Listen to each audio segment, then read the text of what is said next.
1.1. 프랑스 왕 프란시스 1세에게 드리는 헌사.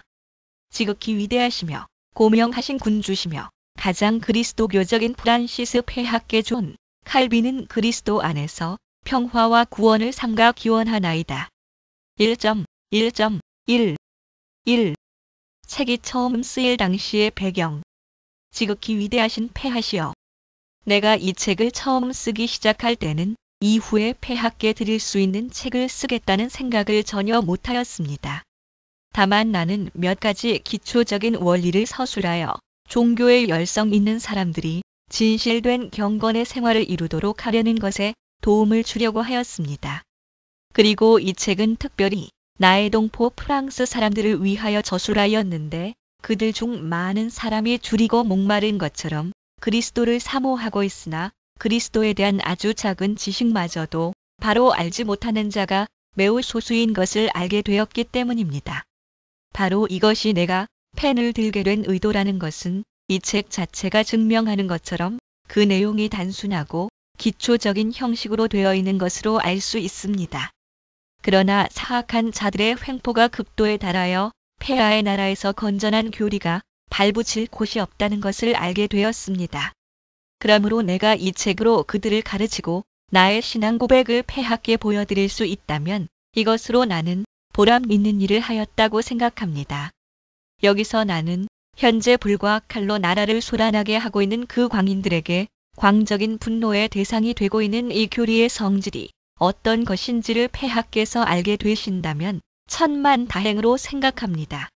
왜냐하면 그들은 시끄럽게 떠들어대면서 이 교리는 마땅히 투옥과 추방, 몰수와 화형의 처벌을 받아야 하며 육지에서나 바다에서 완전히 송두리째 없어져야 한다고 하지만 나는 여기서 이 교리의 개요를 고백하는 것을 조금도 두려워하지 않습니다. 우리의 주장을 폐하께서 가능한 증오하시도록 하기 위해서 그들이 얼마나 잔인하고 교활한 방법으로 폐하께 아첨하였는가를 나는 잘 알고 있습니다. 그러나 그러한 것이 그들을 문책하기에 충분한 증거가 된다고 하면 그들의 말과 행동에 있어서 죄가 없다고 하지 않을 것이라는 사실을 폐하께서는 그 관대하심에 따라 생각하셔야 할 것입니다. 만일 어떤 사람이 이 교리에 대한 증오심을 조장하기 위하여 내가 폐하께 설명하려는 교리가 모든 사람의 판단과 법정의 많은 판결에 따라 벌써 오래전에 정죄 받아왔다고 주장하려 하여도 그것은 이 교리가 편파적으로 반대자들의 음모와 세력에 의하여 맹렬하게 거절당했다는 것과 또 거짓과 음흉함과 비방으로 교활하게 그리고 기만적으로 억압을 받아왔다는 사실을 말해주는 것에 불과합니다. 아무런 변호도 듣지 않고 이 교리에 대하여 가혹한 선고를 내리시는 것은 참으로 잔인한 처사이며 따라서 이 교리를 반역과 악행으로 몰아부당하게 비난하시는 것은 기만인 줄로 압니다.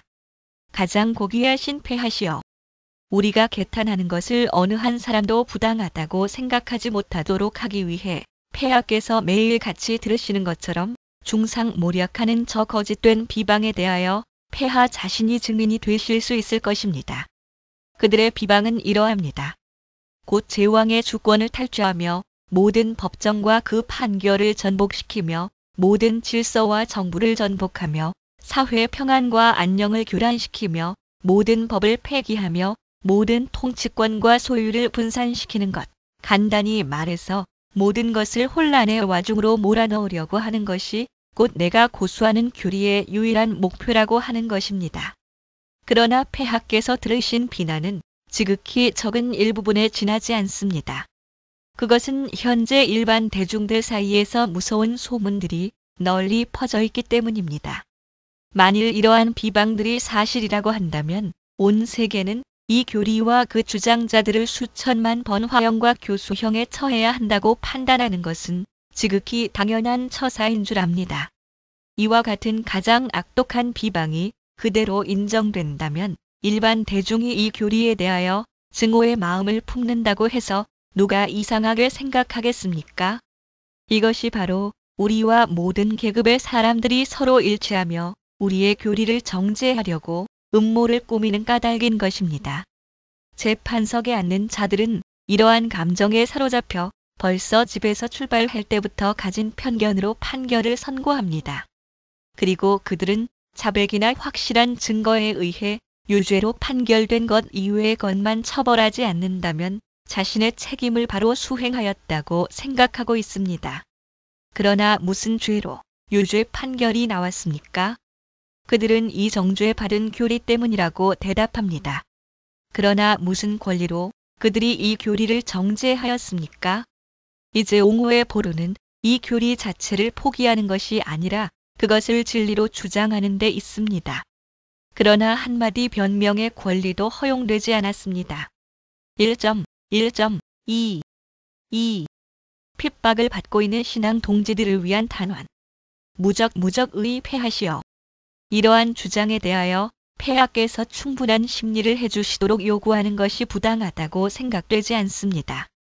지금까지 혼란 속에서 이 주장은 전혀 법질서에 따라 취급을 받지 못하였으며 또한 법적으로 신중하게 다루어지기보다는 오히려 난폭한 격정에 따라 취급되었습니다.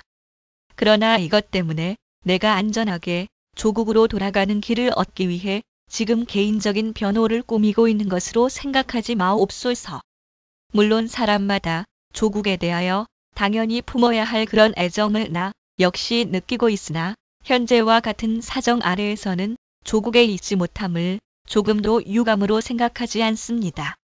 다만 나는 그리스도의 주장이자 모든 신자가 공통적으로 가지고 있는 주장을 지금 변호하려는 것뿐입니다. 이 주장은 현재 폐하의 나라에서 완전히 찢기고 유린당하여 가장 비참한 상태에 놓여 있으며 이것도 폐하의 승인도 없이 어떤 바리새인들의 횡포에 의해서 자행되고 있습니다. 그러나 어떻게 해서 그런 일이 자행하게 되었는가를 지금 여기서 묻는 것이 아니고 그것이 공공연하게 자행되고 있다는 것은 확실한 사실입니다. 비록 그리스도의 진리가 근절되고 파멸되지는 않았다 하더라도 불경건한 자들의 득세로 인하여 그것이 감추어지고 매몰되어 잠복 상태에 빠져버렸기 때문입니다. 그리고 가련하고 불쌍한 교회는 잔인한 학살로 인하여 쇠잔해지고 혹은 추방당하고 혹은 위협과 공포에 압도되어 감히 입 한 번 열지 못하고 있는 실정입니다. 더욱이 그들은 상습적인 분노와 광란으로 이미 흔들리고 있는 벽을 계속 쳐서 그들이 시작한 그 일을 기필코 끝장을 내고야 맙니다. 한편 이러한 광포에 맞서서 교회를 변호하고 수호하겠다고 나서는 사람은 단 한 사람도 없습니다. 그러나 진리를 가장 사랑하는 것처럼 보이려는 자들이 있기는 하나 그들은 다만 무지한 사람들의 그 잘못과 무분별을 용서해야 한다고 생각할 뿐입니다. 그리하여 이 온건한 사람들은 그렇게 말함으로써 그들이 알고 있는 오류와 무분별을 하나님의 정확 무한 진리라고 부르며 그리스도께서 하늘나라의 지혜의 신비를 주시기에 적합하다고 생각하여 조금도 멸시하지 않으신 지성 있는 사람들을 무지한 사람들이라 부르고 있습니다. 이와 같이 그들은 모두가 복음을 부끄러워하고 있습니다. 지극히 영명하신 폐하시여. 특히 지금 어떻게 하면 하나님의 영광이 세상에서 안전하게 보존될 수 있을까? 또 어떻게 하면 하나님의 진리가 그 존엄을 그대로 유지할 수 있을까? 또 어떻게 하면 그리스도의 왕국이 우리들 가운데 잘 보존될 수 있을까 하는 매우 중대한 문제가 기로의 선상에 놓여 있는 이때에 폐하께서는 이런 정당한 변호에 대하여 귀와 마음을 막지 않으셔야 할 것입니다. 사실 이런 문제들은 폐하께서 들으실 만한 가치가 있으며 인정하실 만하며 폐하의 보좌에 합당한 문제입니다. 사실 진정한 왕국을 통치함에 있어서 자신이 하나님의 사역자라는 것을 인식해야만 합니다. 그러나 자신의 나라를 통치함에 있어서 하나님의 영광을 위해 봉사하지 않는 왕은 이미 왕의 통치를 행사하는 것이 아니라 약탈을 자행하는 처사인 줄 압니다. 더욱이 자기 나라가 하나님의 곧 그의 거룩하신 말씀에 의해 통치되지 않는데도 그 나라의 영구한 번영을 기대한다는 것은 스스로를 속이는 것입니다. 왜냐하면 묵시가 없으면 백성이 방자히 행하거니와 잠언 19장 18장 하신 하나님의 말씀은 정확무하기 때문입니다. 그리고 폐하께서는 우리의 비천함을 소홀히 한 나머지 우리의 주장을 들으시려는 노력을 단념하지 않으시기를 바랍니다. 사실 우리는 우리가 얼마나 보잘것없는 미천한 소인이라는 것을 너무도 잘 알고 있습니다. 물론 우리는 하나님 앞에서 비참한 죄인들이며 사람들 보기에는 가장 천대를 받을 존재입니다. 그리고 만일 폐하께서 부르고 싶으시다면 우리를 이 세상의 배설물이나 찌꺼기라고 불러도 무방하며 이보다 더 추악한 이름을 붙여도 마땅한 존재입니다. 이와 같이 하나님 앞에서는 아무것도 자랑할 것이 없고 다만 그의 긍휼밖에는 자랑할 것이 아무것도 없으며 오직 이 긍휼로 말미암아 우리는 아무 공로 없이 영원한 구원의 소망을 얻었습니다. 그리고 사람 앞에서도 우리의 연약한 것 이외에는 아무것도 없으며 이 연약하다는 사실을 고백하는 것조차도 최상의 수치가 아닐 수 없습니다. 그러나 우리의 교리는 세계의 모든 영광 위에 우뚝 솟아나야 하며 어떤 세상의 권세가 추종할 수 없는 것이어야 합니다. 왜냐하면 이 교리가 우리에게서 나온 것이 아니라 살아계신 하나님과 그리스도에게서 나온 것이기 때문인데 성부께서는 이 그리스도를 왕으로 세우셔서 바다에서부터 바다까지와 강에서부터 땅 끝까지 다스리도록 하셨습니다. 그리고 이미 예언자가 주의 통치의 위엄에 대하여 예언한 것처럼 토기장이가 질그릇을 쳐서 산산조각으로 부스러뜨리듯이 하나님은 철과 구리처럼 강하고 금과 은처럼 찬란한 온 세상을 그의 입을 막대기로 쳐서 흩어버리실 것입니다. 실로 반대자들은 우리가 거짓되게 하나님의 말씀을 우리 자신의 핑계로 삼아 오히려 그것을 악하게 부패시킨다고 외치고 있습니다. 그러나 이것이 악의에 찬 중상모략일 뿐만 아니라 심히 뻔뻔스러운 파렴치한 행동이라는 것은 폐하께서 우리의 신앙 고백을 읽으시면 친히 아시고 판단하실 수 있을 것입니다. 그러나 우리는 여기서 폐하의 열심과 관심을 일으키기 위해서 적어도 우리의 신앙 고백을 읽을 수 있도록 하기 위해서 무엇인가 더 말씀드려야 하겠습니다. 바울은 모든 예언은 믿음의 분수대로 하라고 주장하여 성경 해석에 확실한 표준을 세웠습니다. 그러므로 만일 이 표준에 따라 우리의 신앙이 검토되기만 한다면 승리는 틀림없이 우리의 것이 될 것입니다. 우리가 하나님의 옷을 입기 위해 일체의 덕을 벗어버렸다는 것, 하나님에 의해 생명의 충만함을 얻기 위해 우리에게는 어떠한 선도 없다는 것, 바로 하나님이 주시는 자유를 얻기 위해 우리가 죄의 노예라는 것, 우리가 바로 하나님의 빛을 받아야 할 소경이라는 것, 우리는 하나님에 의하여 바로 세워져야 할 절름발이라는 것, 우리가 바로 하나님의 도우심을 받아야 할 약한 자라는 것, 그리고 하나님만이 홀로 영광을 받으셔야 하며 하나님 안에서 우리 자신을 자랑하도록 하기 위하여 모든 기회를 우리에게서 제거하였다는 것, 이러한 사실을 인식하는 것, 보다 더 신앙과 일치하는 것이 무엇이 있겠습니까? 우리가 이러한 사실과 이와 비슷한 것들을 말하면 반대자들은 우리의 말을 가로막고 그것은 자연의 맹목적인 빛, 가공적인 준비, 자유의지, 영원한 구원의 공로가 되는 선행 그리고 일체의 공덕까지도 무너뜨리는 것이라고 불평합니다. 왜냐하면 그들은 모든 선, 덕, 의, 지혜에 대한 찬양과 영광이 전적으로 하나님께 돌려져야 한다는 것을 인정할 수 없기 때문입니다. 그러나 누구든지 생명의 샘에서 물을 너무 많이 마셨다고 책망받았다는 말을 우리는 아직 한 번도 들어본 적이 없습니다. 이와는 반대로 우리는 스스로 물을 저축치 못할 터진 웅덩이를 판 사람들이 책망을 받은 것을 알고 있습니다. 더욱이 그리스도를 우리의 형제요 화목자로 믿는 곳에 하나님이 화목해 하시는 아버지가 되신다는 것을 확신하는 것과 또 우리에게 말로 표현할 수 없는 큰 사랑으로 우리를 사랑하셔서 자기 아들을 아끼지 아니하시고 모든 사람을 위하여 내어주신 그 하나님으로부터 일체의 번영과 축복을 기대하는 것보다 더 신앙에 적합하고 또 신앙과 일치하는 것이 무엇이겠습니까? 성부께서 그리스도를 우리에게 선물로 주신 것에 대하여 생각하고 그리스도 안에 감추어져 있는 보물, 곧 구원과 영생에 대하여 확실한 기대를 가지는 것보다 더 신앙과 일치하는 것이 무엇이겠습니까? 여기서 그들은 우리를 반대하며 그러한 신뢰의 확신은 오히려 교만과 억측에서 벗어날 수 없는 것이라고 떠듭니다. 그러나 우리 자신에게서는 아무것도 기대해서는 안 됨과 동시에 하나님에게만 모든 것을 기대해야 합니다. 또한 우리는 주님을 자랑하기를 배우는 일을 위해서 우리의 모든 헛된 자랑을 내버립니다. 더 이상 무슨 말을 하겠습니까? 가장 위대하신 폐하시여. 우리가 주장하는 모든 부분을 자세히 살펴주십시오. 만일 우리가 우리 소망을 살아 계신 하나님께 두고 또 유일하신 참 하나님과 그의 보내신 자 예수 그리스도를 아는 것이 곧 영생이기 때문에 우리가 이를 위하여 수고하고 진력하는 것임을 폐하께서 확실히 찾지 못하신다면 그때는 우리를 악한 자들 중에 가장 악한 사람들로 생각하십시오. 이러한 소망 때문에 우리 가운데 어떤 이들은 쇠사슬의 결박을 당하고 채찍을 맞고 웃음거리로 질질 끌려다니고 인권을 박탈당하고 잔인하게 고문을 당하고 또 이를 피하여 달아난 사람들도 있습니다. 이렇게 우리는 모두가 극단의 곤경에 빠져 무시무시한 증오로 저주를 받으며 중상모략으로 상처를 입고 최대의 모욕적인 취급을 받고 있습니다. 이제 우리의 반대자들을 보십시오. 반대자들은 사제 계급에 속하는 자들로 이 성직자들의 명령과 지도에 따라 다른 사람들이 우리를 향해 적대 행위를 자행하고 있습니다. 따라서 그들이 어떤 열심에 움직이고 있는가를 나와 함께 잠깐 동안이라도 살펴주시기 바랍니다.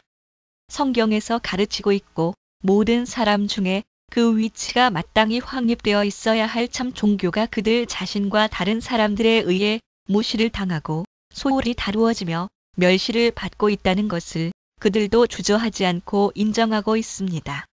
그들은 자기네가 말하는 소위 맹목적인 신앙으로 교회 판단에 복종하기만 하면 하나님과 그리스도를 믿든지 믿지 않든지 이런 것은 별로 대단한 일이 아니라고 생각합니다. 또한 사도직의 수의성과 그 거룩한 모교회의 권위를 반대만 하지 않으면 비록 하나님의 영광이 공공연하게 모독을 당해 더럽혀져도 조금도 마음의 고통을 느끼지 않는 자들입니다. 그렇다면 어찌하여 그들은 미사니, 연옥이니, 순례니 혹은 이와 비슷한 사소한 것들을 위하여 그렇게도 잔인하고 맹렬하게 싸우고 있으며 가장 확실한 신앙이 없이는 경건을 유지할 수 없다는 사실을 부정하고 있습니까? 이런 것들이야말로 하나님의 말씀으로서는 하나도 입증될 수 없는 것들이 아닙니까? 그 이유가 무엇이겠습니까? 그것은 그들이 그들의 신음 베어 그들의 부엌을 종교로 삼은 것이 아니고 무엇이겠습니까? 이것들이 없으면 그들은 벌써 자신이 그리스도인이라고 할 수 없을 뿐만 아니라 인간일 수도 없다고 믿는 자들입니다. 왜냐하면 그들 중에는 사치스러운 음식으로 배불리고 있으며 또 어떤 이들은 마른 빵 껍질을 씹어 먹고 있으나 모든 사람은 이러한 연료가 없어 식어버린 마침내는 완전히 얼어붙은 냄비를 붙들고 살아가고 있기 때문입니다. 그러므로 자기 배를 채우기 위해서 전념하는 자가 바로 자기 신앙에 대하여 가장 열렬한 투사임을 입증하는 것이 됩니다. 요컨대 그들은 모두 자기 왕국의 안녕을 보존하거나 혹은 자기들의 배를 채우고자 하는 한 가지 목적에만 전념하고 있습니다. 그러나 그들 중에 진지한 열성을 조금이라고 보여주는 자가 아무도 없습니다. 1.1.3 새로운 것과 불확실한 것 그리고 기적의 가치에 대한 적대자들의 혼란을 반박. 그럼에도 불구하고 그들은 우리의 교리를 끊임없이 공격하고 증오와 혐오의 대상으로 만들기 위해 모든 험담으로 규탄하며 중상모략하고 있습니다. 그들은 이 교리를 신기하고 최근에 생겨진 것이라고 말하기도 하고 의심스럽고 불확실한 것이라고 비난하기도 합니다. 그들은 이 교리가 무슨 이적으로 확증되었는가를 제시하라고 우겨대며 많은 거룩한 교부들의 동의와 가장 오래된 관습에 반대되도록 그런 교리를 주장하는 것이 과연 정당한 것인지 그들은 묻고 있습니다. 이 교리가 교회에 도전하는 것이기 때문에 분리주의임을 스스로 인정하던가 아니면 그런 교리를 전혀 들어보지 못했던 여러 세기 동안에는 교회는 전적으로 죽어 있었다고 말하던가 이 둘 중 어느 하나를 자백하라고 그들은 우리에게 강요하고 있습니다. 마지막으로 그들은 이 교리가 수많은 종파, 수많은 선동적인 폭동, 수많은 방종을 발생시킨 것으로 보아 그것이 어떠한 것임을 그 열매로 판단할 수 있기 때문에 더 많은 변론이 필요 없다고 말합니다. 물론 경신하는 무리들, 무지한 무리들 앞에서 우리의 버림받은 주장을 모욕하기란 매우 쉬운 일입니다. 그러나 우리에게도 역시 말할 수 있는 기회만 허락되었다면 제멋대로 맹렬하게 퍼붓고 있는 그들의 이 가혹한 비난은 아마 점점 힘이 없게 되었을 것입니다. 첫째, 그들은 이 교리를 신기하다 함으로써 하나님에 대해 큰 잘못을 저지르고 있습니다. 왜냐하면 하나님의 거룩한 말씀은 결코 신기하다는 말로 칭찬받을 수 없는 것입니다. 실로 이들이 이 교리를 신기하다고 생각하는 데 대하여 나는 조금도 이상하게 여기지 않습니다. 그것은 그리스도와 복음이 그들에게 신기한 것이기 때문입니다. 그러나 예수는 우리 범죄함을 위하여 내어줌이 되고 또한 우리를 의롭다 하심을 위하여 살아나셨느니라고 한 바울의 설교가 옛날부터 있었음을 아는 사람이라면 우리가 주장하는 말에서 신기하다는 점을 하나도 찾지 못할 것입니다. 다만 이것이 오랫동안 파묻혀져서 알려지지 못한 것은 인간의 불경죄이기 때문입니다. 그러나 이제는 그것이 하나님의 선하심으로 인하여 우리에게 회복되었으니 적어도 그의 주장은 진리로 받아들여져야 할 줄 압니다. 이상과 같은 무지로 그들은 이 교리를 의심스럽고 불확실한 것으로 생각하게 되었습니다. 이것은 바로 주께서 예언자를 통하여 소는 그 임자를 알고 나귀는 주인의 구유를 알건 많은 이스라엘은 알지 못하고 나의 백성은 깨닫지 못하는도다라고 탄식하신 그대로입니다. 그러나 아무리 이 교리가 불확실하다고 비웃는다 하더라도 그들이 피와 생명으로 그들 자신의 교리를 확증해야 했다면 그것이 그들에게 얼마나 값진 의미를 가지는가를 알 수 있을 것입니다.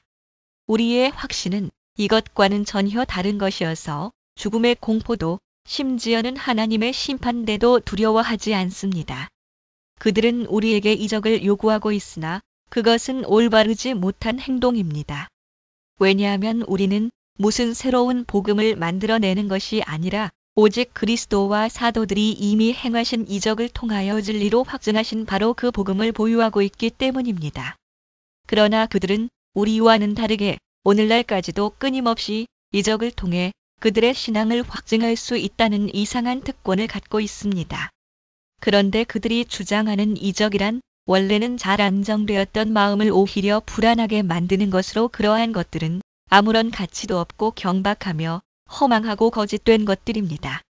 비록 그 이적들이 신기한 것이었다고 해도 하나님의 진리를 반대하는 데는 아무런 소용도 없는 것들입니다.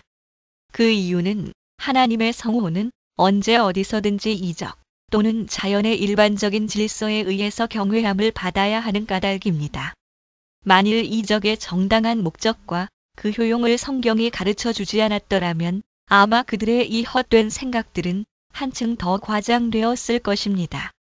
그러므로 마가는 사도의 설교 다음에 따르는 여러 가지 이적들은 그 설교를 확증하기 위해서 행해진 것이라고 말하였으며 누가도 역시 주께서 저희 손으로 표적과 기사를 행하게 하여 주사 자기 은혜의 말씀을 증거하시니라고 말하였습니다. 이와 똑같은 말씀을 다음과 같은 사도의 주장에서도 볼 수 있습니다. 즉, 이 구원은 처음에 주로 말씀하신 바요 들은 자들이 우리에게 확증한 바니 하나님도 표적들과 기사들과 여러 가지 능력과 자기 뜻을 따라 성령에 나눠주신 것으로서 저희와 함께 증거하셨느니라. 이 말씀에서 우리는 표적과 기사가 복음의 인장임을 알게 되었는데 복음의 신앙을 파멸하도록 우리가 이것들을 악용할 수 있겠습니까? 진리를 증거하기 위해서만 예정되어 있는 이 표적과 기사들을 허위로 확증하는 데 적용할 수 있겠습니까? 그러므로 복음서 기자의 말대로 이적보다 우위인 이 교리가 무엇보다도 먼저 검토되며 고찰되어야 한다는 것은 참으로 당연한 일인 줄로 압니다. 그것이 확증되면 그 다음으로는 마땅히 이적에서 확증을 얻어야 합니다. 그러나 그리스도께서 말씀하신 대로 이 건전한 교리의 표는 인간의 영광이 아니라 하나님의 영광을 구하려는 것입니다. 그리스도께서 이 교리의 시험을 확증하셨기 때문에 이적이 하나님의 이름에 영광을 돌리는 것보다 어떤 다른 목적에 적용된다면 그것은 부당한 것입니다. 사탄에게도 역시 이적이 있다는 것을 기억해야 합니다. 그것이 참된 능력이라기보다는 기만이기는 하지만 그러면서도 어리석고 무지한 사람들을 오도하기에는 충분한 것입니다. 마술사들과 주술사들이 언제나 유명해진 것은 그들이 행한 기사 때문이었습니다. 우상 숭배는 사람들을 놀라게 하는 그들의 이적에 의하여 조장되었던 것입니다. 그러나 이것들은 마술사와 우상 숭배자들의 미신을 우리에게 신봉케 하기에는 충분하지 못합니다. 옛날 도나토스파는 이 타격용 망치를 가지고 그들에게 이적을 행할 능력이 있듯이 단순한 대중들을 압도했던 것입니다. 그러므로 당시 어거스틴이 도나토스파에게 한 것과 똑같은 답변을 우리도 역시 반대자들에게 하려고 합니다. 그 답변은 우리 주께서 거짓 그리스도들과 거짓 선지자들이 일어나 큰 표적과 기사를 보여 할 수만 있으면 택하신 자들도 미혹하게 하리라고 예언하시며 이적 행하는 자들을 경계하라고 하신 것입니다. 그리고 바울도 적그리스도의 나라가 모든 능력과 표적과 거짓 기적으로 임할 것이라고 경고했습니다. 그러나 그들은 이 이적들은 우상이나 마술사가 거짓 예언자들에 의해 행해지는 것이 아니라 성도에 의해서 행해진다고 말합니다. 이것은 마치 우리가 자기를 광명의 천사로 가장하는 것이 사탄의 계교라는 사실을 모르고 있는 듯이 말하는 것입니다. 옛날 애굽 사람들은 애굽에 있는 예레미야의 무덤에 제물을 바치고 신적인 숭배를 드렸습니다. 이것이야말로 하나님의 거룩한 예언자를 우상 숭배의 목적으로 악용한 것이 아니겠습니까? 더욱이 그들은 그의 무덤을 이렇게 숭배한 대가로 뱀에게 물려도 나음을 얻게 된다고 생각하였던 것입니다. 유혹을 저희 가운데 역사하게 하사 거짓 것을 믿게 하시는 것은 진리의 사랑을 받지 않는 자들에게 내리시는 하나님의 가장 공의로우신 형벌이라는 것 외에 우리가 무슨 말을 할 수 있겠습니까? 그러므로 이적은 결코 없는 것이 아니며 오히려 확실하여 조롱거리가 될 수 없는 것입니다. 그러나 소위 반대자들이 말하는 이적은 다만 사탄의 유혹에 지나지 않는 것으로 그것은 사람들로 하여금 참된 하나님께 대한 진정한 예배를 버리고 허망한 대로 떨어지게 하는 것입니다. 1.1.4 교부들이 개혁 교리를 반대한다고 하는 부당한 주장. 더욱이 그들은 우리가 교부들, 즉 초대 교회보다 순수하던 시대의 저술가들을 반대한다고 중상모략하고 있습니다. 마치 교부들이 자신들의 불경건을 옹호하였다는 말과 똑같습니다. 만일 논쟁이 교부들의 권위에 의해서 결정된다고 하면 가장 겸손히 말한다 해도 승리는 우리의 것입니다. 이 교부들의 저작에는 많은 예들과 증거들과 탁월한 것들이 많이 있지만 역시 어떤 점에 있어서는 인간이 공통적으로 범하게 되는 과오가 그들에게도 있습니다. 왜냐하면 소위 이 경건한 자들은 그들의 재능과 판단력과 정신력을 총동원하여 교부들의 결함과 실책만을 존경하고 교부들의 탁월한 저작은 무시무시 와전 왜곡해 버렸습니다. 황금 가운데서 불순한 찌꺼기를 수집하는 것이 곧 그들의 유일한 과제였다고 말하는 것이 아마 타당한 것인 줄로 압니다. 그런데 그들은 소름 끼칠 정도로 법석대면서 우리를 가리켜 교부들을 경멸 또는 반대하는 자라고 하며 억누르고 있습니다. 그러나 우리는 교부들을 멸시하지 않습니다. 사실 그것이 나의 현재의 목적이라고 하면 오늘날 우리가 주장하는 교리의 대부분을 교부들의 찬성을 얻어 입증한다 해도 조금도 어려운 일은 아닙니다. 그러나 우리는 교부들의 저술을 연구하면서 거기에 다음과 같은 말이 인용된 것을 항상 기억하고 있습니다.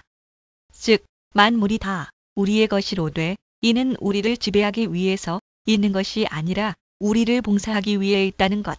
그리고 우리는 다 그리스도의 것이며 누구를 막론하고 당연히 그에게 순종할 의무가 있다는 것들입니다.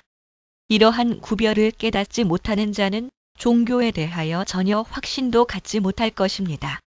왜냐하면 거룩한 인물들도 모르는 것이 많고 서로 의견이 일치하지 않을 때도 있고 때로는 스스로 모순에 빠지기도 하기 때문입니다. 내 선조에 세운 예측의석을 옮기지 말지니라고 한 솔로몬의 경고가 이유가 없는 것이 아니라고 그들은 말하고 있습니다. 그러나 이 규칙은 전답의 경계나 신앙의 순종에 다 적용되는 것은 아닙니다. 신앙의 순종은 내 백성과 아비 집을 잊어버릴지어다라는 것에 기초를 두어야 합니다. 그러나 그들이 풍유적인 해석을 그렇게 좋아한다면 어째서 직해석을 옮겨서는 안 된다고 한 그 선조를 어떤 다른 사람보다 사도들이라고 해석하지 않았습니까? 이것이 바로 제롬의 해석이었는데 그들은 제롬의 말을 교회 법전에 인용하였던 것입니다. 그러나 만일 그들이 마음대로 선조들의 직해석을 그대로 보존하기를 원하였다면 어째서 그들은 고의적으로 이것을 스스로 범하였겠습니까? 두 분의 교부가 있는데 그중 한 교부는 우리 하나님은 먹지도 마시지도 않으시기 때문에 잔도 접시도 필요 없으시다라고 하였습니다. 또 한 교부는 거룩한 의식은 황금을 필요로 하지 않으며 황금으로 살 수 없는 것은 황금으로 만족하지 않는다라고 하였습니다. 그러므로 그들이야말로 이 한계를 범한 것입니다.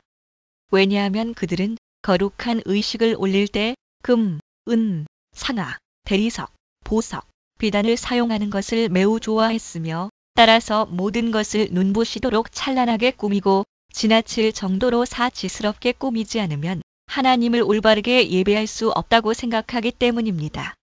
그리스도인이라서 다른 사람들이 육식을 하지 않는 날에도 마음대로 고기를 먹는다고 말한 교부가 있었습니다.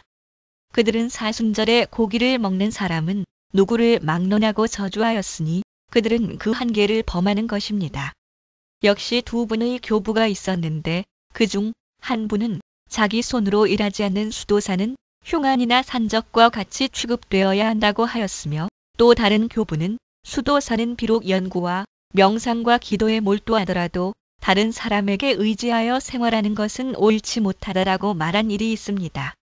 그러면서 그들은 게으르고 배가 나온 수도사들을 사창굴과 홍등가에 두어 남의 재산으로 포식하게 하였으니 결국은 이 한계를 범하고야 만 것입니다.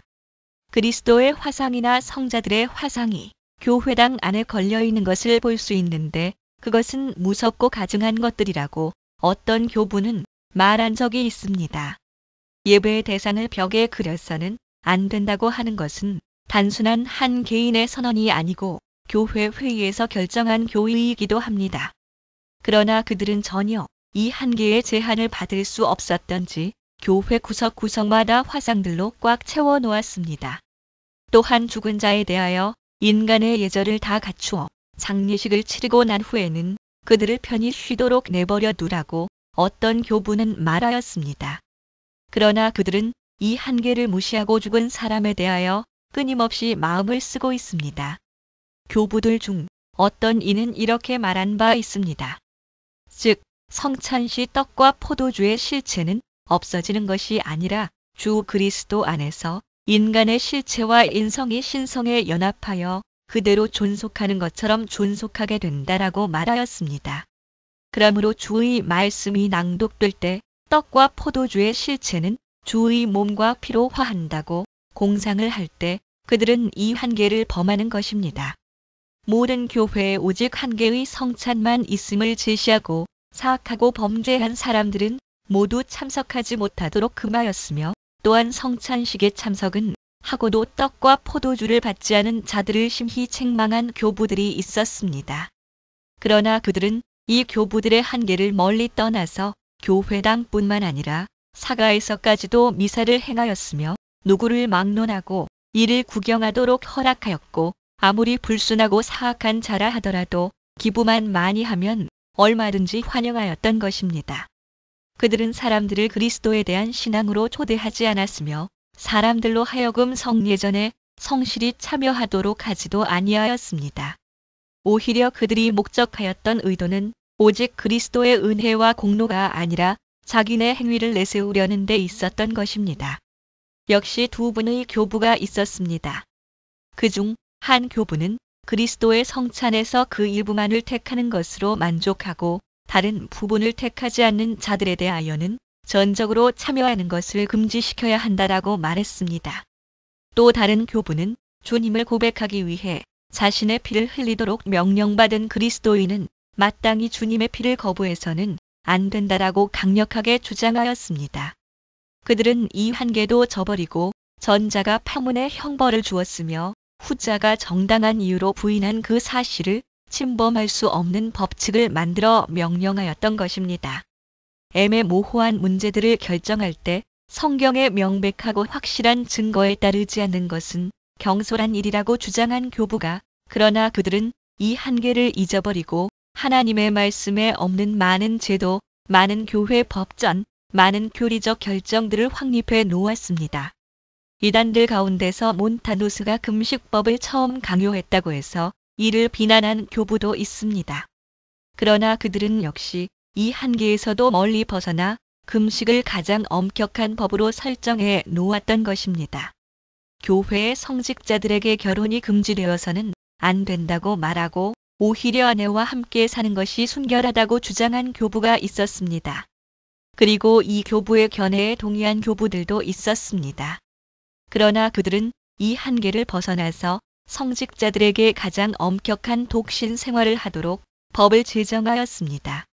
또 너희는 저의 말을 들으라고 하신 성경의 말씀대로 오직 그리스도의 말씀만을 들으며 또한 우리 이전에 어떤 다른 사람들의 말이나 행위에 관심을 가질 것이 아니라 만물의 시작이신 그리스도의 명령만을 소중히 여겨야 한다고 생각한 교부가 있었습니다.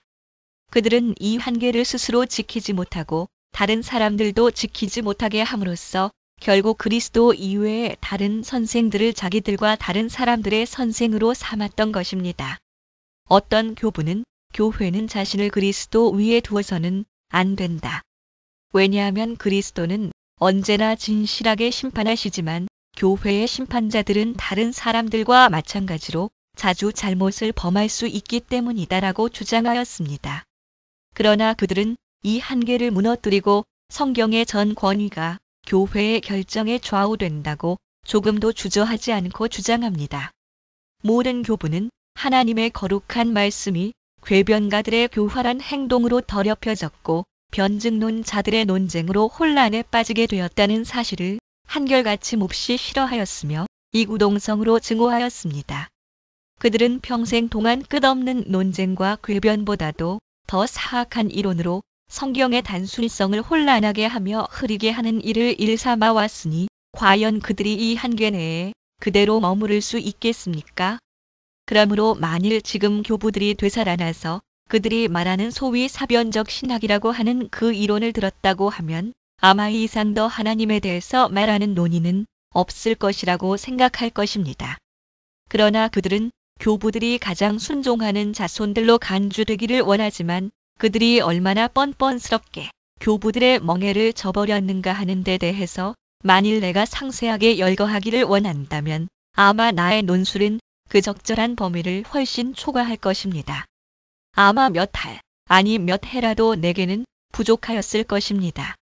더욱이 그들은 그처럼 비겁하고 부패할 정도로 무지한 자들이어서 오히려 그들은 우리가 그 옛날의 한계를 범하였다고 서슴지 않고 비난합니다. 1.1.5 진리를 버리고 관습을 따름. 그들은 관습이라는 것에 호소하지만 여기서는 아무 유익도 얻지 못합니다. 왜냐하면 우리를 관습에 굴복하게 만든다는 것은 우리를 가장 부당하게 대우하는 것이 될 것입니다. 만약 인간의 판단이 옳다면 선한 사람들은 마땅히 이 관습을 추구했어야 할 것입니다. 그러나 사정은 이와 다른 경우를 자주 보게 됩니다. 많은 사람의 행동이 얼마 안 가서는 곧 관습이라는 세력을 형성하게 됩니다. 그런데 인간의 일이라는 것이 대다수의 사람들이 보다 좋은 것을 기뻐하는 것만큼 선한 상태로 되어진 것은 거의 없었습니다. 그러므로 대중이 가진 개개인의 비행에서 공적인 과오가 초래되고 혹은 비행에 대한 공통적인 일치가 초래되는 것입니다. 그런데 이들 선한 사람들은 그것을 법으로 삼기를 원합니다. 눈이 있는 사람이라면 누구나 다 지구상에 범람하고 있는 악의 대양이 하나가 아니며 많은 위험한 역병이 이 지구상에 퍼져 있다는 것, 그리고 만물이 멸망을 향해 급속으로 달리고 있다는 것을 알 수 있을 것입니다. 그러므로 우리는 다 같이 인간사에 대하여는 체념하든지 아니면 이 큰 악에 대하여 힘차게 또는 맹렬하게 대항하든지 해야 합니다. 그리고 이에 대한 구제책은 이미 우리가 오랫동안 죄에 익숙해져 있다는 이유 때문에 거부되고 있습니다. 그러나 인간 사회에서는 공적인 오류가 지배적이지만 하나님의 나라에서는 그의 영원한 진리만이 지배되고 준수됩니다. 그리고 이 진리는 세월의 연속도, 오랫동안의 관습도, 인간의 음모에 의해서도 지배될 수 없습니다. 그리하여 이사야는 하나님의 선민에게 이 백성이 맹악한 자가 있다 말하여도 너희는 그 모든 말을 따라 맹악한 자가 있다 하지 말며라고 가르치셨습니다. 즉, 이 말은 하나님의 선민이 백성의 사악한 생각에 참여하지 말라는 말입니다. 다시 이 이사야는 그들의 두려워하는 것을 너희는 두려워하지 말며 놀라지 말고 만군의 여호와 그를 너희가 거룩하다 하고 그로 너희의 두려워하며 놀랄 자를 삼으라고 가르치셨습니다. 그러므로 그들이 원하는 대로 과거와 현재의 많은 예증을 들어 우리를 대항한다 하더라도 우리가 만군의 주를 거룩한 분으로 모신다면 조금도 두려워할 것이 없을 것입니다. 아무리 많은 시대가 이와 같은 불경건한 행동에 동의한다 해도 3, 4대까지 원수를 갚으시는 하나님은 강한 분이십니다. 아무리 전 지구가 똑같은 불의에 가담한다 해도 대중과 함께 범죄한 자들의 만류가 어떠한가를 하나님은 신뢰를 들어 가르치셨습니다. 즉, 하나님은 홍수로 전 인류를 멸망시키고 한 개인의 신앙으로 전 세계를 정죄한 노아를 그의 소수의 가족과 함께 구원하셨던 것입니다. 요컨대 악한 관습은 하나의 유행병과 같은 것이어서 사람들이 대중과 함께 여기에 빠진다 해도 망하는 데 있어서는 마찬가지입니다. 더욱이 그들은 어디선가 키프야누스가 한 말을 마땅히 고려해야 할 줄로 압니다. 즉, 무지로 범죄한 사람은 비록 전적으로 사함을 받을 수는 없으나 어느 정도까지는 사함을 받는다고 생각할 수 있다. 그러나 하나님께서 은혜로 주신 진리 완강히 거부하는 사람은 변명의 여지가 없다. 1.1.6 교회의 성격에 관한 그릇된 견해. 그들은 교회가 얼마 동안 생명을 잃었다던가 혹은 현재 우리가 교회와 싸우고 있다던가 둘 중에 하나를 인정하게 하여 우리를 괴롭히려고 하지만 그렇게 할 수는 없습니다.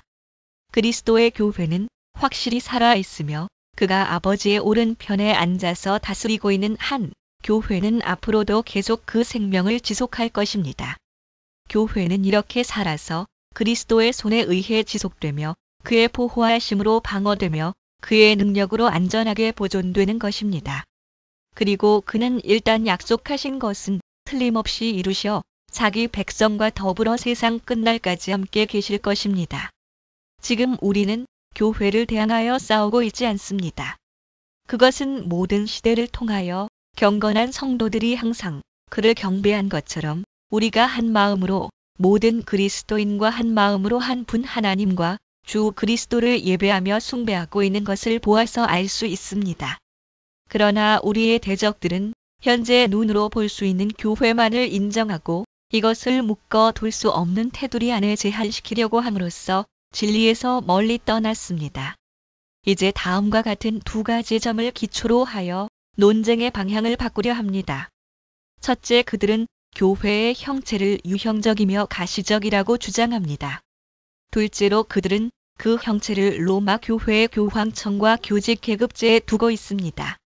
그러나 우리의 주장은 이와는 반대로 교회는 어떤 유형적인 형체 없이도 존재할 수 있다는 것, 그리고 그 형체는 그들이 어리석게 찬양하는 그런 외부적인 화려함에 내포된 것이 아니라는 것입니다. 오히려 그것은 전혀 다른 표식을 가지고 있는데 그것은 곧 하나님의 말씀의 순수한 전파와 성례의 합법적 시행입니다. 그들은 교회가 언제나 손가락으로 지적될 수 있어야 한다고 생각하고 그렇지 못할 때에는 야단을 칩니다. 그러나 교회는 유대인들 사이에서 흔적조차 볼 수 없을 만큼 자주 훼손되지 않았습니까? 엘리야가 자기 혼자 남은 것을 몹시 불평했을 때 교회는 어떠한 형체를 드러내고 있었다고 생각하십니까? 그리스도께서 오신 후에도 오랫동안 교회가 그 외부적인 형체를 갖추지 않고 지나왔던 것을 우리는 알고 있습니다. 우리는 그 후 교회가 자주 전쟁과 폭동과 이단으로 말미암아 압박을 받아 전혀 빛을 비추지 못했던 것을 알고 있습니다. 만일 그들이 그 당시에 살고 있었다면 아마 어떠한 교회도 존재하고 있다고 생각하지 못하였을 것입니다. 그러나 엘리야는 바알 신에게 무릎을 꿇지 않은 자가 7,000명이나 남아있다는 하나님의 말씀을 들었던 것입니다. 그리고 우리는 그리스도께서 승천하신 후 지금까지 계속 전 세계를 다스리고 계시다는 사실을 주어도 의심하지 않습니다. 당시의 경건한 성도들이 만일 눈에 보이는 형체를 요구하였다면 그들은 낙담하지 않았을까요? 힐라리는 실로 민중들이 어리석게도 감독직의 위엄을 예찬하는 일에 마음을 빼앗기고 그 가면 밑에 도사리고 있는 무서운 해독을 깨닫지 못하는 것을 가장 큰 죄악이라고 생각하였습니다. 그는 다음과 같이 말하였습니다. 나는 여러분에게 한 가지 일을 충고하겠습니다. 적그리스도를 경계하십시오. 그런데 여러분은 어리석게도 벽을 사랑하고 있습니다. 여러분은 하나님의 교회를 집과 건물로 알고 존경하고 있습니다. 그리고 이 집과 건물 안에서 평안이라는 이름을 찾고 있습니다. 이것들 안에 마침내 적그리스도가 자리를 잡게 될 것이라는 것에 어떤 의심이라도 있습니까? 오히려 이것들보다 산, 산림, 감옥, 호수, 그리고 깊은 구릉이 더 안전하다고 나는 생각합니다. 왜냐하면 예언자들은 이런 곳에 추방되어 살면서도 예언하였기 때문입니다. 그러나 무엇이 오늘날 세계의 많은 사람으로 하여금 그 뿔난 관을 쓴 감독들을 존경하게 하였습니까? 그것은 그들이 큰 도시들을 통치하는 것을 보고 사람들이 그들을 종교의 신성한 고위 성직자라고 생각한 것 때문이 아닙니까? 그러나 우리는 그와 같은 어리석은 예찬을 깨끗이 물리치고 오히려 주님을 찬양해야 합니다. 이는 자기 백성을 아신다는 주님만이 교회의 외형적인 표시를 인간적인 관점에서 제거하시기 때문입니다. 이것이야말로 세계에 대한 하나님의 무서운 심판이라고 나는 생각합니다. 그러나 이것이 인간의 불경건 때문에 초래된 심판이라면 어째서 하나님의 그 의로우신 복수를 대항하려 하겠습니까? 이와 같이 하나님은 지난날 인간의 배은망덕을 벌하셨던 것입니다. 즉 자신이 주신 진리를 반항하며 그 빛을 소멸했기 때문에 하나님은 그들의 눈을 멀게 하여 어리석은 거짓말에 속게 하시고 깊은 어두움에 처하게 하셨습니다. 그래서 참된 교회의 형태가 나타나지 않았던 것입니다. 그러나 이와 함께 하나님은 흑암과 오류 가운데 흩어져 숨어있는 자기 백성들을 멸망에서 구원하셨습니다. 이 사실이 조금도 이상할 것이 없는 것은 하나님은 바벨론의 혼란과 심각한 시련의 불꽃 속에서도 그들을 구원하시는 방법을 알고 계셨기 때문입니다. 그러나 나는 지금 교회의 형체를 거짓된 허식에 의해 판단하려는 그들의 욕망이 얼마나 위험한가를 지적하려고 합니다. 나는 이에 대한 논의를 장황하게 끌지 않기 위해 이를 상세히 논술하지 아니하고 개략적인 진술을 하는 정도로 마치려고 합니다. 사도직을 계승했다고 하는 교황과 이 교황에 의하여 기름 부음을 받고 성별되었다고 하는 감독들, 이 사람들이 주교관과 홀장을 가지기만 하면 이것으로 그들은 곧 교회를 대표하며 그들 자신이 교회 자체로 고려되어야 하기 때문에 그들에게는 잘못이 있을 수 없다고 사람들은 말하고 있습니다. 왜 그렇습니까? 사람들의 말에 의하면 그들은 교회의 목자이며 주님에 의해 성별되었기 때문이라고 합니다. 그러면 아론과 이스라엘의 다른 지도자들은 목자가 아니었습니까? 그러나 아론과 제사장으로 임명된 그 아들들도 금송아지를 만들어 범죄하였던 것입니다. 이러한 논법에 따르면 아합 왕을 속인 400명의 선지자들이 어찌하여 교회를 대표하지 못하겠습니까? 그러나 교회는 실로 고독하고 멸시를 받았지만 진리를 말한 미가야 편에 서 있었던 것입니다. 그 선지자들은 교회의 이름과 외형을 보이며 연합하여 맹렬히 예레미야를 대적하고 위협하며 제사장에게서 율법이, 지혜로운 자에게서 모략이, 선지자에게서 말씀이 끊어지지 아니할 것이니라고 자랑하지 않았습니까? 예레미야는 이 모든 선지자를 대항하여 홀로 파송을 받아 율법이 제사장에게서, 모략이 지혜 있는 자에게서, 말씀이 예언자에게서 끊어지게 된다는 주의 말씀을 선언하였던 것입니다.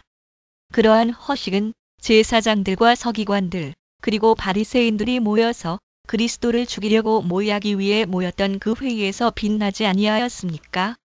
이제 그들로 하여금 가서 그 외부적 가면을 쓰고 그리스도와 하나님의 모든 선지자를 분리주의자로 만들고 반대로 사탄의 사역자들을 성령의 기관으로 삼게 하시옵소서. 그러나 그들이 진실한 마음으로 말한다면 그들로 하여금 나의 질문에 성실히 답하게 하여 주옵소서.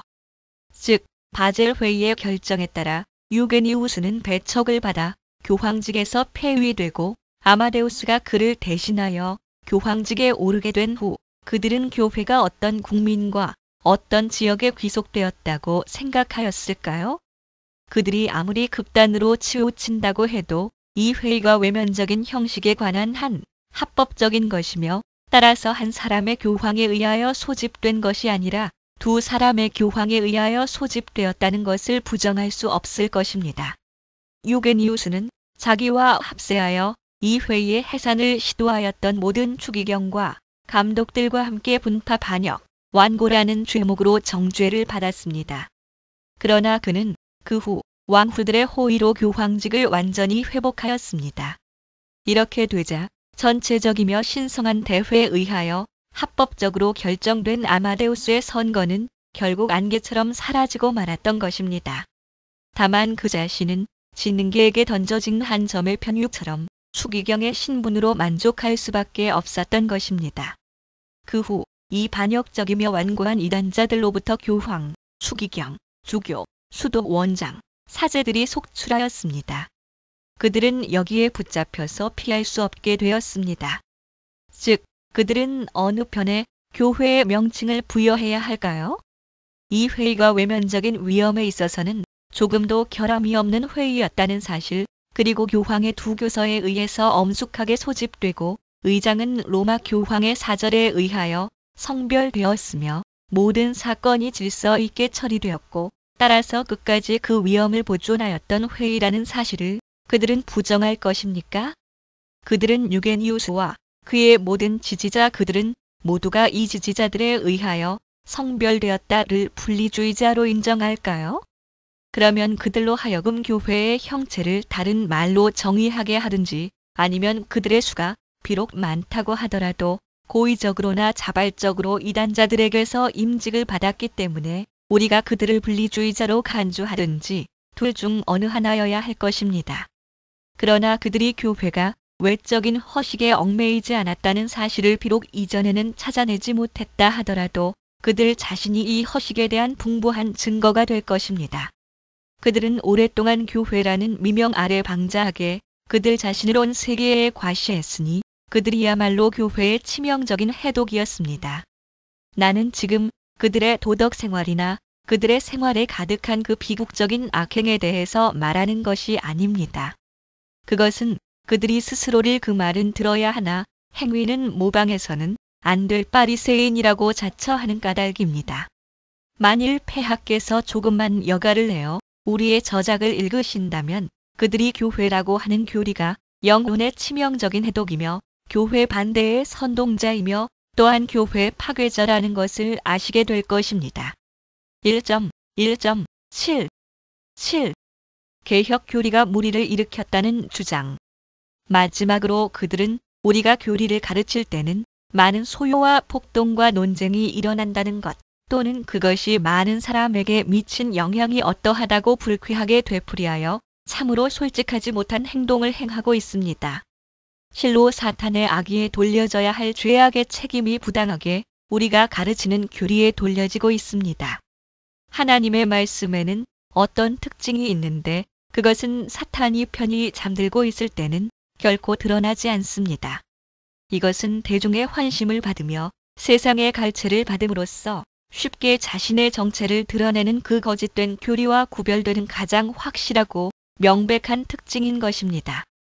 이와 같이 모든 것이 깊은 암흑 속에 잠겨져 있던 몇 세기 동안 거의 모든 사람은 세상 임금의 희롱과 우롱의 대상이 되었으며 사탄은 사르다나팔루스처럼 안일과 향락에 깊이 빠져 있었습니다.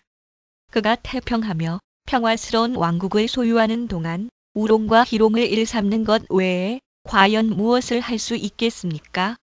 그러나 위로부터 비추는 빛이 그의 흑암을 다소 약화시키고 강한 자가 와서 그의 나라를 어지럽히며 맹렬히 공격을 가하자 그는 비로소 자신의 평소의 게으름에서 깨어 무장을 하기 시작하였습니다.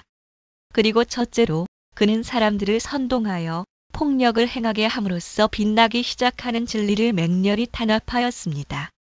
그리고 이것이 아무 효과도 거두지 못한 것을 알게 되자 그는 교활한 계획을 꾸몄습니다.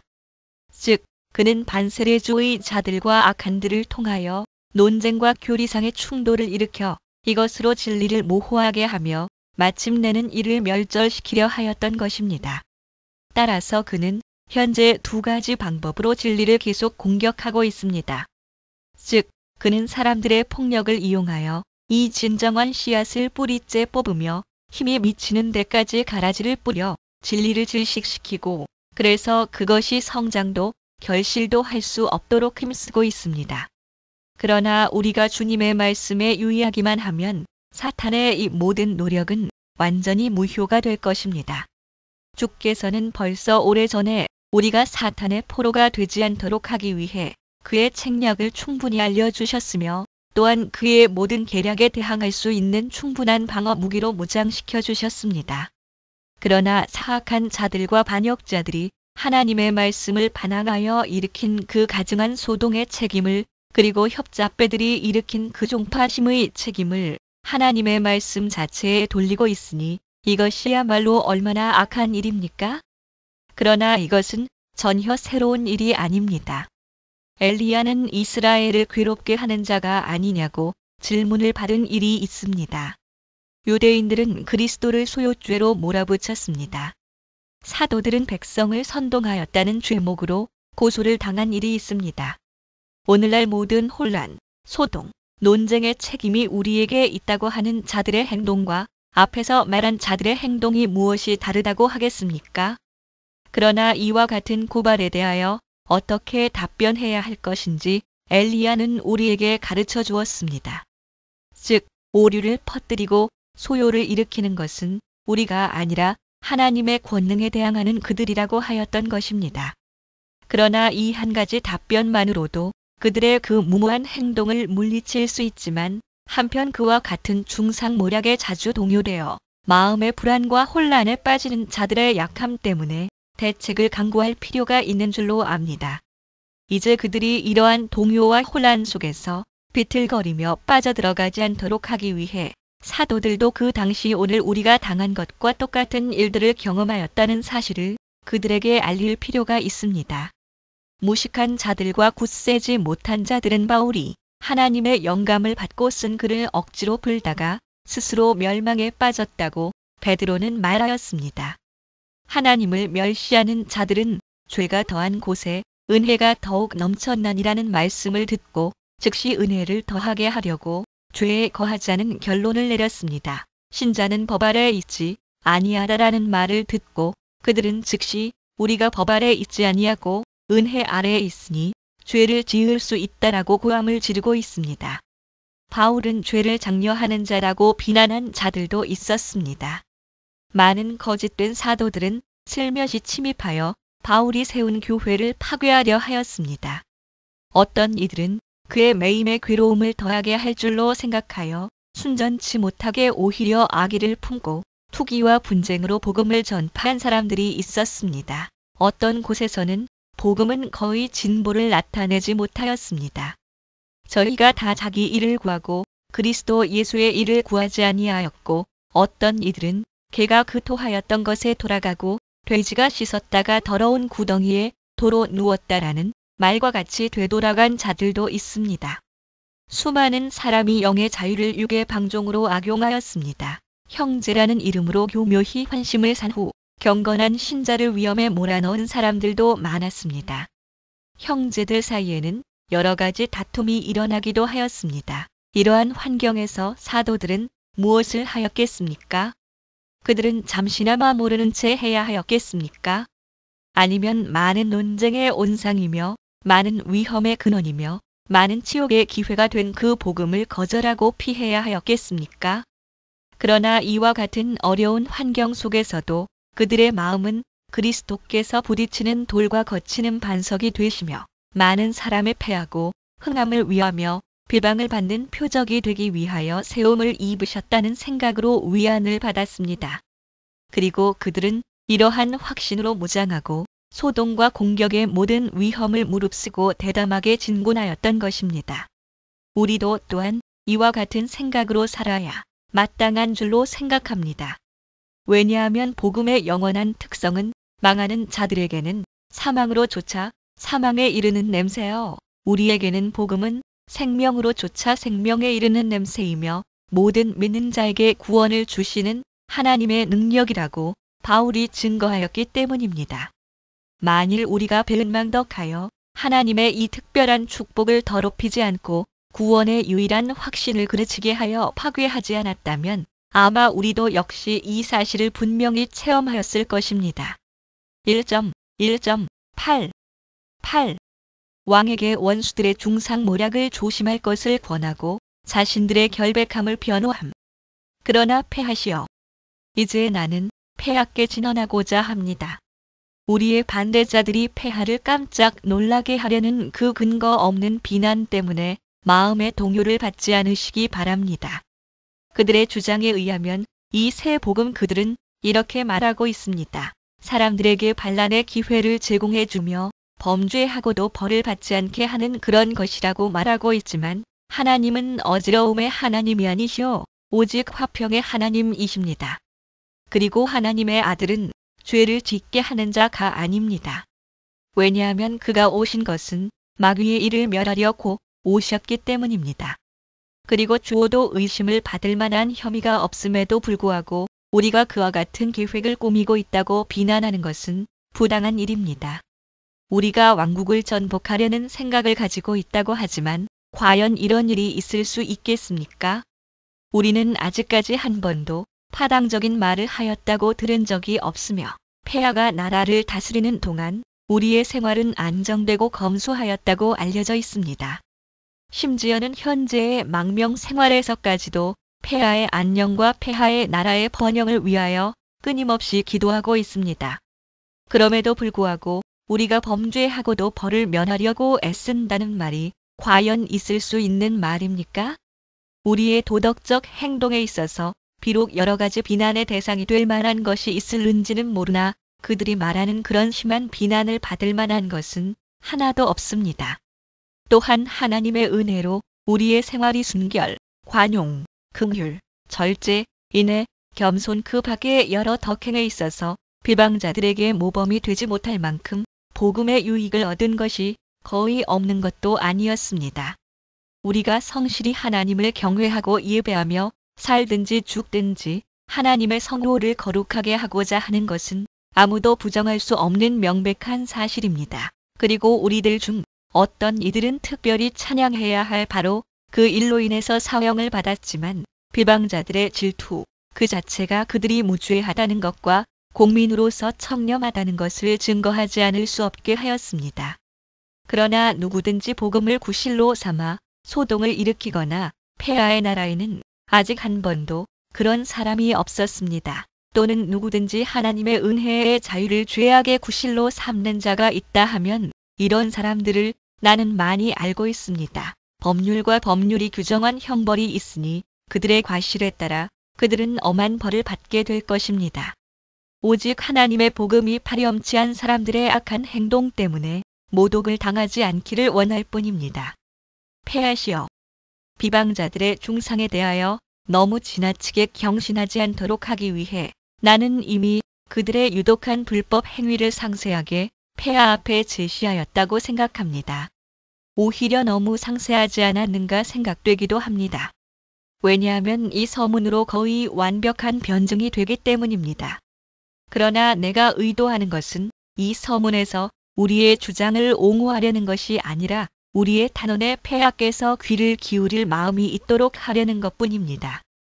폐하의 마음은 현재 우리에게서 멀리 떠나 있을 뿐만 아니라 우리에 대하여 분노하고 계시지만 그러나 폐하께 드리는 우리의 변호, 즉 이 신앙 고백을 조용히 또는 침착하게 한 번만이라도 읽어주신다면 우리는 다시 폐하의 호의를 얻을 수 있으리라고 확신하는 바입니다. 그러나 이와는 반대로 고발당한 자에게 변명할 기회가 없을 정도로 악한 자들의 귓속말에만 폐하께서 귀를 기울이시게 된다면, 또는 무법하고 광포한 그들이 폐하의 묵인 하에 감금, 채찍, 고문, 참형, 화형 등으로 계속 박해를 가한다면 우리는 실로 도살장으로 끌려가는 양처럼 극심한 곤경에 빠지게 될 것입니다. 그러나 우리는 인내로 우리의 영혼을 얻을 것이며 하나님의 능력의 손을 기다릴 것입니다. 이 능력의 손은 때가 되면 곤궁한 자를 그 고난에서 구출하고 또 기고만장하여 날뛰며 우리를 멸시하는 자들을 벌하시기 위하여 무장하고 틀림없이 나타나실 것입니다. 지극히 훌륭하신 폐하시여, 만왕의 왕 주께서 폐하의 왕좌를 의로 확립하시며 폐하의 주권을 공평으로 견고하게 하시기를 기원하는 바입니다.